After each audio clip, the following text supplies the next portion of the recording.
जब इस तरह से इसकी हर तह ब्राउन हो जाए तो आप इसको निकाल लें। आप देख सकते हैं कि आपको इसकी हर तह जो है वो वाज़िह तौर पर फ्राई और ब्राउन नज़र आ रही है। इसको आप जाली पर रखें ताकि इसका एक्स्ट्रा ऑयल रिमूव हो जाए। अब आप बाकी लच्छों को, बाकी मिठाई को भी इसी तरह फ्राई करें। आप चाहें तो एक टाइम में एक से ज़्यादा पीस डाल सकते हैं, लेकिन ख्याल है कि आप इसको ऊपर नीचे करके फ्राई नहीं करें। इसको आप साथ साथ और थोड़ा खुला रख के फ्राई करें ताकि हर पीस जो है वो अच्छी तरह फ्राई हो जाए। इसी तरह आप पहले वाले अमल से इसको हरकत देते जाएं और इसके ऊपर चाशनी और इसके ऊपर ऑयल डालते जाएं ताकि अच्छी तरह फ्राई हो जाए। प्यारे प्यारे बहन भाइयों, आपको मेरी रेसिपीज़ कैसी लगी है? आप इसको ज़रूर ट्राई करें। अगर आपको रेसिपीज़ अच्छी लगी है तो इसे लाइक करें, शेयर करें, चैनल को सब्सक्राइब करना मत भूलें। अगर आप चैनल पे न्यू हैं तो इसे सब्सक्राइब भी ज़रूर करें और बेल का बटन भी प्रेस करना मत भूलें ताकि आपको हर न्यू आने वाली वीडियो टाइम पे मिल सके। इसको ब्राउन करने के बाद अब हम चाशनी तैयार करते हैं। इसके लिए आप 1 प्याली चीनी लें और इसमें आप 1 प्याली चाशनी बनाने के लिए 1 प्याली पानी शामिल करें। ख्याल रहे कि चीनी और पानी जो है इसके मकदार बराबर हो। फिर आप इसको पकने दें यहाँ तक कि चीनी पिघल जाए। जब चीनी पिघल के शीरे की तरह बन जाए तो आप इसमें सब्ज़ इलायची शामिल करें।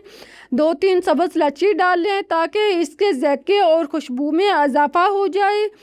अब आप इसको गाढ़ा होने तक 4-5 मिनट तक पकने दें। ख्याल है कि इसको आपने ज़्यादा गाढ़ा नहीं करना, इसको आपने तार नहीं बनाना। इसको बस आप इस तरह तैयार करें कि ये हल्की सी चिपकाहट सी महसूस होने लगे। जब ये ऊपर उठना शुरू हो जाए, बुलबुले बनना शुरू हो जाए तो आप चूल्हा बंद कर दें।